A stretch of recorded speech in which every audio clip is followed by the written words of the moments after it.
Hello friends, myself doctor Shikha. आपका बहुत बहुत स्वागत है मेरे यूट्यूब चैनल में। फ्रेंड्स, आज हम बात करेंगे खांसी के बारे में। खांसी एक ऐसी प्रॉब्लम है जो लंग्स से शुरू होती है। अगर फेफड़ों में इन्फेक्शन हो जाता है तो हमें खांसी आती है, या फिर हमारे रेस्पिरेटरी ट्रैक्ट जो है, हमारा रेस्पिरेटरी सिस्टम है, उसमें अगर किसी तरह का इन्फेक्शन हो जाता है तो हमें खांसी आती है। फ्रेंड्स, वीडियो शुरू करने से पहले अगर आप मेरे चैनल पर नए हैं या पहली बार आए हैं तो प्लीज़ मेरे चैनल को सब्सक्राइब कर लीजिए, जिससे कि आगे आने वाले यूज़फुल और इम्पॉर्टेंट वीडियोस की नोटिफिकेशन आपको टाइम पर मिल जाए। और अगर आपने चैनल सब्सक्राइब कर लिया है तो प्लीज़ इसको आगे भी शेयर कीजिए। जिसको भी इसकी नीड होगी उनके लिए बहुत यूज़फुल वीडियो होगा ये। चैनल को सब्सक्राइब करने के लिए आपके राइट हैंड साइड में एक रेड कलर का सब्सक्राइब का बटन होगा, उसको प्रेस कर दीजिए। और जब आप उसको प्रेस कर देंगे तो उसके साइड में ही एक बेल आइकन आपको शो होगा, तो आपको उसको भी प्रेस करना होगा। तो चलिए दोस्तों, वीडियो शुरू करते हैं।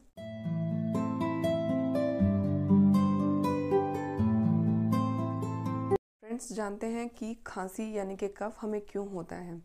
तो खांसी हमें क्यों आती है, इसका कारण ये होता है कि अगर हमारे रेस्पिरेटरी ट्रैक्ट में, जो कि हमारी सांस की नली होती है, जो कि हमारे नाक से स्टार्ट होकर नीचे फेफड़ों तक जाती है, तो अगर इस सिस्टम में अगर किसी तरह का इन्फेक्शन हो जाता है, या किसी तरह का फॉरेन पार्टिकल अटक जाता है, या फिर कोई धूल मिट्टी का कण अटक जाता है, या फिर आपके गले में, आपके सांस की नली में किसी तरह से म्यूकस या बलगम जमा होने लगता है, तो हमें खांसी आती है।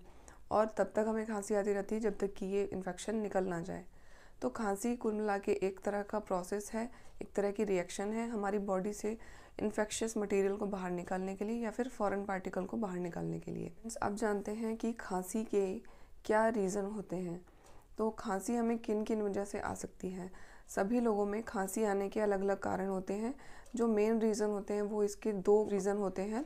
एक तो एलर्जिक रीज़न होता है और दूसरा इन्फेक्शन। एलर्जिक रीज़न में क्या होता है, किसी भी ठंडी जगह पर जाते हैं तो अगर आपको खांसी आना स्टार्ट हो जाती है तो आप समझ लीजिए आपको ठंडी जगहों से या ठंडे मौसम से आपको एलर्जी है और आपको खांसी आना स्टार्ट हो जाती है, जो कि आपका रेस्पिरेटरी सिस्टम आपको बता देता है कि ये मौसम आपके लिए ठीक नहीं है और आपको इसमें आने से खांसी आ रही है। दूसरी चीज़, अगर आप कहीं ऐसी जगह पर जा रहे हैं जहाँ पे धूल मिट्टी बहुत ज़्यादा है, डस्ट है बहुत ज़्यादा, अगर आपको उस जगह पर जाने से खांसी आने लगती है तो फिर आप समझ जाइए कि आपको डस्ट से एलर्जी है।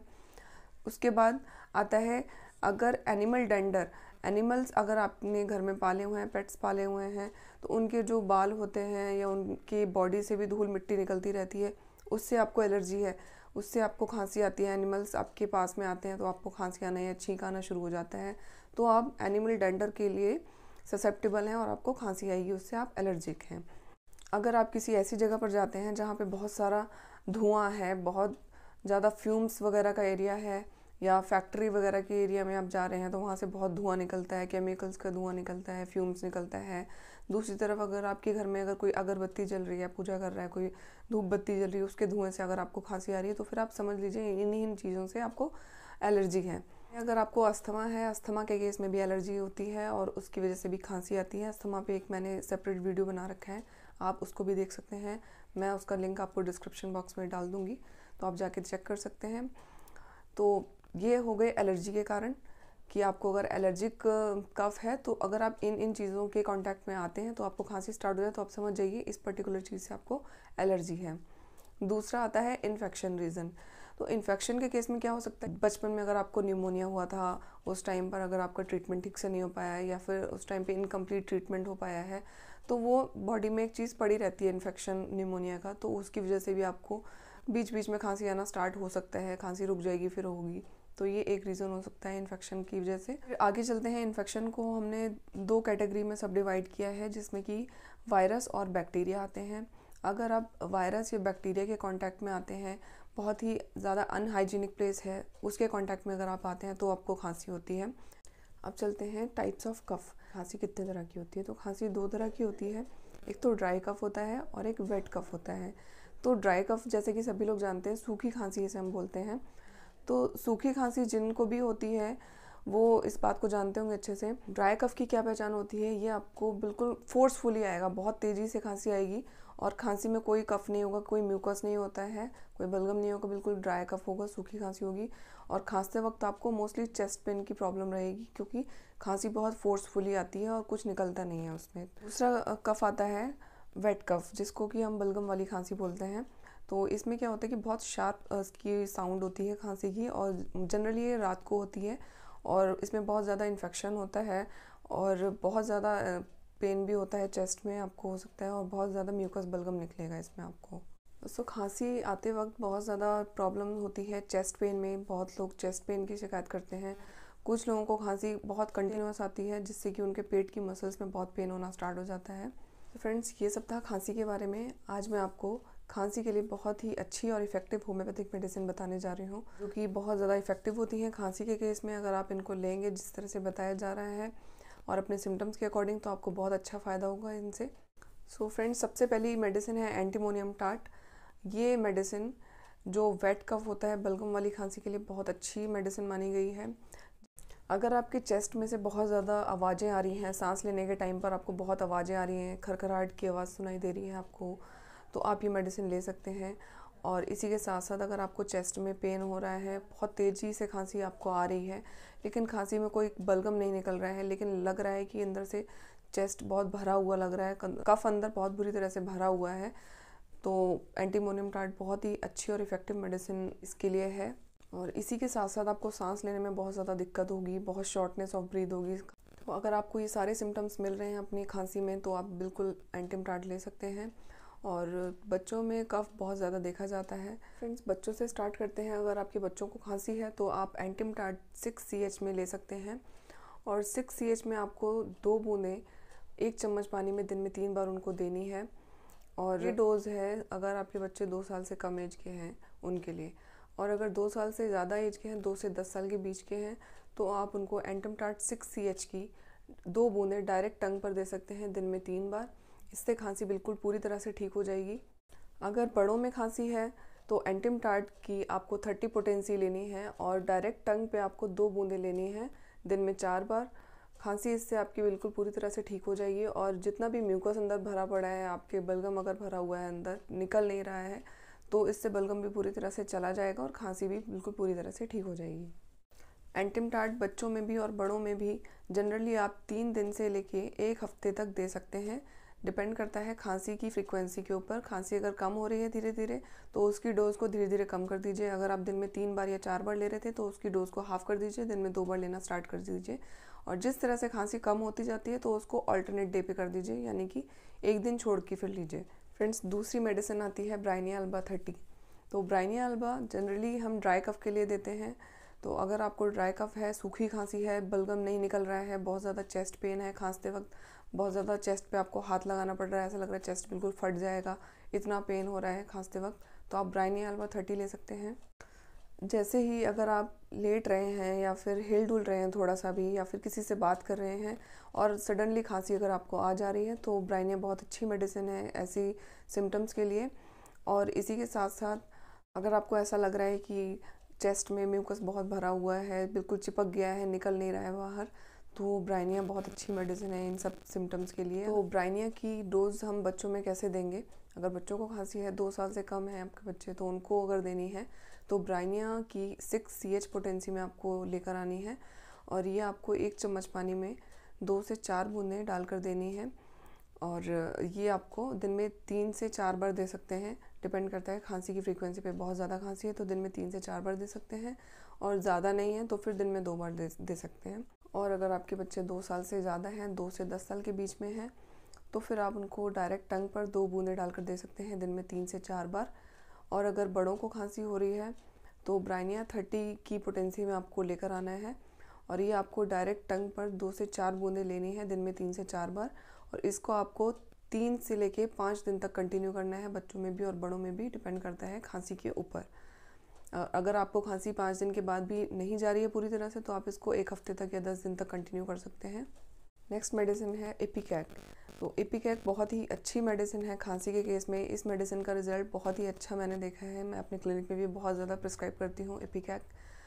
इस मेडिसिन की खासियत ये है, अगर आपको इतना ज़्यादा कफ बन रहा है, उल्टी जैसा लगता है, बहुत ज़्यादा नॉजिया जैसा फीलिंग होता है, जैसा ऐसा लगता है कि उल्टी आने वाली है, या फिर किसी किसी को उल्टी आ भी जाती है, तो बहुत अच्छी मेडिसिन है एपिकैक इस केस में।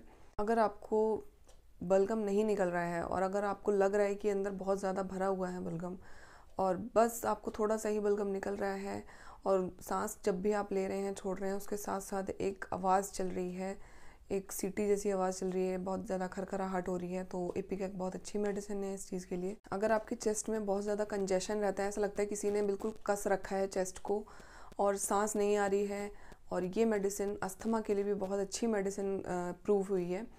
और इसी के साथ साथ अगर आपको हमेशा चेस्ट से एक सीटी जैसी आवाज़ निकलती रहती है, जो कि ओल्ड एज में भी बहुत देखा जाता है, जिनको भी अस्थमा है या फिर जो ओल्ड एज पीपल हैं, तो उनको बहुत ज़्यादा ये देखी जाती है चीज़ कि उनको सांस लेते वक्त एक साई साई की आवाज़ जैसे कॉमनली लोग बोलते हैं, वैसी हमेशा चलती रहती है। किसी किसी को गर्मी के सीज़न में भी इस तरह की सिम्टम्स देखने को मिलते हैं, बट सर्दी के सीज़न में बहुत ज़्यादा सिम्टम्स ये बढ़ जाते हैं इस तरह के सिम्टम्स। तो उस केस में एपिकैक बहुत अच्छी मेडिसिन है। ये मेडिसिन आपके जो भी अंदर कफ भरा हुआ है, जिसको बलगम कहते हैं, म्यूकस भरा हुआ है, बिल्कुल उसको निकाल देगी और पूरी तरह से खांसी आपकी ठीक कर देगी। अगर आपको इतनी ज़्यादा खांसी आ रही है कि आपका बिल्कुल ऐसा लग रहा है कि दम घुटने जैसा हो रहा है, सफोकेटिंग फीलिंग आ रही है, लेकिन म्यूकस बिल्कुल भी नहीं निकल रहा है, खांसी से बहुत ज़्यादा बुरा हाल हो रहा है, कंजेशन हो रहा है, और इसी के साथ साथ एपिकैक में एक बहुत इंपॉर्टेंट सिम्टम होता है, जैसे ही अगर आप सांस ले रहे हैं तो बहुत सडनली आपको खांसी आएगी, सांस लेने का बिल्कुल ऐसा लगेगा कि मौका नहीं मिल रहा है, उसकी वजह से फिर आपको सफोकेशन फीलिंग होगी। तो इस तरह के सिम्टम्स एपिकैक में बहुत मार्क्ड सिम्टम्स माने जाते हैं, और इस तरह का सिम्टम अगर आपको मिल रहा है तो आप एपिकैक बिल्कुल ले सकते हैं और ये बिल्कुल अच्छे से वर्क करेगी, खांसी को पूरी तरह से ठीक करेगी। फ्रेंड्स, एपिकैक भी बच्चे और बड़े दोनों ले सकते हैं। बच्चों के लिए हम डोज़ क्या देंगे, बच्चों को अगर खांसी है तो अगर आपके बच्चे 1 से 2 साल के बीच में हैं तो आप उनको एपिकैक 6 CH पोटेंसी में देंगे। 1 चम्मच पानी में 2 से 4 बूंदें दिन में 3 बार दे सकते हैं 5 दिन के लिए। और अगर 2 साल से बड़े बच्चे हैं तो उनको डायरेक्ट टंग पे आप दे सकते हैं 2 बूंदें, या फिर उनको भी चम्मच में पानी में मिला के दे सकते हैं। और अगर आप टंग पे दे रहे हैं तो सिर्फ 2 बूंदें देनी है दिन में 3 बार और 5 दिन के लिए। और बड़ों को अगर लेनी है तो एपिकैक 30 की आपको 2 से 4 बूंदें डायरेक्ट टंग पर लेनी है दिन में 3 से 4 बार 5 दिन के लिए। और अगर खांसी फिर भी पूरी तरह से ठीक नहीं हो रही है तो इसको आप 1 हफ्ते तक या 10 दिन तक भी कंटिन्यू कर सकते हैं, बिल्कुल आराम से, कोई साइड इफ़ेक्ट नहीं होगा और खांसी बिल्कुल अच्छे से पूरी तरह से ठीक हो जाएगी आपकी। फ्रेंड्स, अगर आप एपिकैक 30 के साथ एंटिमटार्ट 30 भी लेते हैं तो बहुत अच्छा रिजल्ट आता है। दोनों मेडिसिन को साथ में आप ले सकते हैं, चाहे तो मिक्स करके ले सकते हैं या फिर आप इनके बीच में 10 मिनट का या 15 मिनट का गैप करके भी ले सकते हैं। बच्चों के लिए 6 पोटेंसी जो मैंने आपको बताई थी वही सेट रहेगी, और एडल्ट्स के लिए 30 पोटेंसी में ही आपको लेनी है। नेक्स्ट मेडिसिन है एक मदर टिंचर की फॉर्म में, जिसका नाम है जस्टिशिया अधा टोडा मदर टिंचर। ये मेडिसिन बहुत ही अच्छी और बहुत ही मिराकुलस रिजल्ट देती है, और खांसी के केस में मैं अपने 80% पेशेंट्स को ये मेडिसिन ज़रूर देती हूँ और इससे बहुत अच्छे रिजल्ट आए हैं। तो जस्टिशिया अधा टोडा का आपको मदर टिंचर लेना है। जस्टिशिया की सबसे अच्छी बात ये है कि ये मेडिसिन हर तरह के कफ में, हर तरह की खांसी में काम आती है और अच्छे से रिजल्ट भी देती है। तो अगर आपको चाहे ड्राई कफ हो या वेट कफ हो, आपको सूखी खांसी हो या बलगम वाली खांसी हो, या फिर आपको ऐसे दम घोटने वाली खांसी हो, सांस नहीं आ रही हो, चेस्ट में पेन हो, अगर आपको ऐसा लग रहा है कि आपके चेस्ट में बिल्कुल बलगम जमा हुआ है, बलगम बाहर नहीं आ रहा है और उसकी वजह से सांस नहीं आ रही है, या फिर चेस्ट में से आपको साएं साएं की आवाज़ आ रही है, सीटी जैसी आवाज़ आ रही है, खरखराहट की आवाज़ आ रही है, सोते वक्त आपको सांस के साथ एक बलगम की साउंड भी सुनाई देती है, तो ये मेडिसिन बहुत ही अच्छे रिजल्ट देती है। इसको आपको मदर टिंचर की फॉर्म में लेकर आना है और दिन में 3 से 4 बार 20 से 25 बूंदें हल्के गुनगुने पानी में आपको ये लेनी है। इससे आपका कफ भी, म्यूकस भी बाहर आएगा और जितना भी आपको अंदर इन्फेक्शन हो रहा है ये सब चीज़ों को हील कर देगी और खांसी को पूरी तरह से ठीक कर देगी। तो खांसी अगर आपको बहुत ज़्यादा परेशान कर रही है तो जो भी मैंने आपको जस्टिशिया से पहले 3 मेडिसिन बताई हैं उसके साथ साथ आपको जस्टिशिया लेनी है, बहुत अच्छे रिजल्ट्स आपको आएंगे। अगर आपको जस्टिशिया मदर टिंचर बच्चों को देना है तो आप इसकी 5 बूंदें 1 चम्मच पानी में दिन में 2 बार दे सकते हैं, मॉर्निंग में और इवनिंग में खाना खाने के बाद। अगर अडल्ट बड़ों को अगर लेनी है मेडिसिन जस्टिशिया तो आपको दिन में 3 से 4 बार 1/4 कप पानी में या आधे कप पानी में, गुनगुने पानी में 20 से 25 बूंदें जस्टिशिया मदर टिंचर की लेनी है, कम से कम 1 हफ्ता या 10 दिन के लिए। सो बताई गई मेडिसिन के सिम्टम्स में से अगर आपको कोई भी सिम्टम्स अगर आपके साथ मैच कर रहा है तो आप ज़रूर ये मेडिसिन ले सकते हैं। बिल्कुल आपकी खांसी में आराम आएगा और धीरे धीरे आपका कफ बिल्कुल ठीक हो जाएगा। सो फ्रेंड्स, आशा करती हूँ आपको आज का ये वीडियो बहुत अच्छा लगा हो, आपके काम आया हो। अगर आपको ये वीडियो अच्छा लगा है तो प्लीज़ मेरे चैनल को सब्सक्राइब कीजिए और आगे भी इस वीडियो को शेयर कीजिए। मैं आपके लिए ऐसे ही यूज़फुल, इम्पॉर्टेंट, हेल्थ से रिलेटेड या फिर ब्यूटी से रिलेटेड वीडियोस लेकर आती रहती हूँ। तो मेक श्योर मेरे चैनल को सब्सक्राइब कीजिए और आगे भी शेयर कीजिए, जिससे कि आपको आने वाले इम्पॉर्टेंट वीडियोस की नोटिफिकेशन टाइम पर मिलती रहे। So that's all for today. Thank you so much for watching my videos and take care of yourself.